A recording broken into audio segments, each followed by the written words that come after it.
こんにちは。私は城南区7区まで森林住宅という不動産会社を営んでおります梶原良二と申します。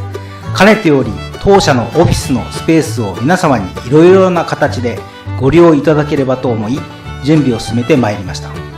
その一環として森林カフェの名称でコーヒーやカレーなどをお楽しみいただけるカフェを開設し、各種セミナーや会合教室等としてもご利用いただいております。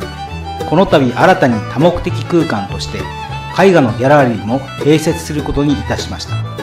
室内にイーゼルを用意して代表作6点の作品をご展示いただき、合わせてオリジナルのアートグッズも20点ほど展示できるよう展示台を設置いたしました。ささやかなギャラリーではございますが、会場費は無料でレンタルいたしておりますので、どうぞ油絵、日本画、版画、水彩画、デジタル作品等の発表の場としてもご利用ください。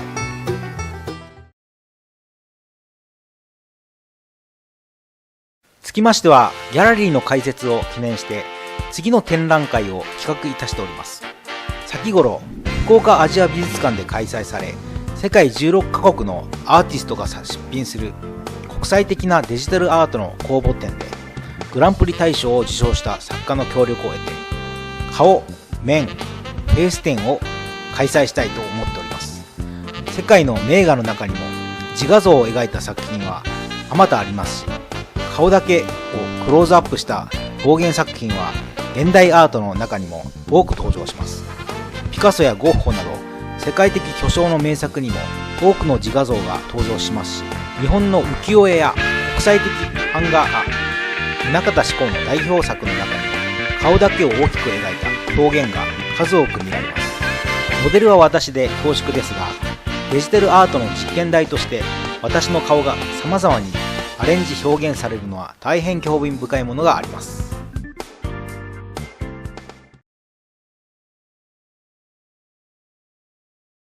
また平面作品だけではなく、今話題の AI 表現で私の自画像が動画としても表現されます。世界的名画の中の顔の部分に自らの顔をはめ込んだ作品で話題をさらっている現代アートの人気作家がおりますが、アートの世界は美しく安らぎのみならず誠に奇々怪々な一面もあり、それらが相まって時代を超えて人々に愛され、また衝撃を与えるゆえんと存じます。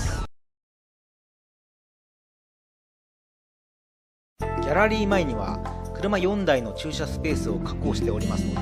お気軽に車でお尋ねいただければと存じます。地下鉄七隈線の七隈駅下車で徒歩1分の場所にあります。すぐ近くに福岡大学があり、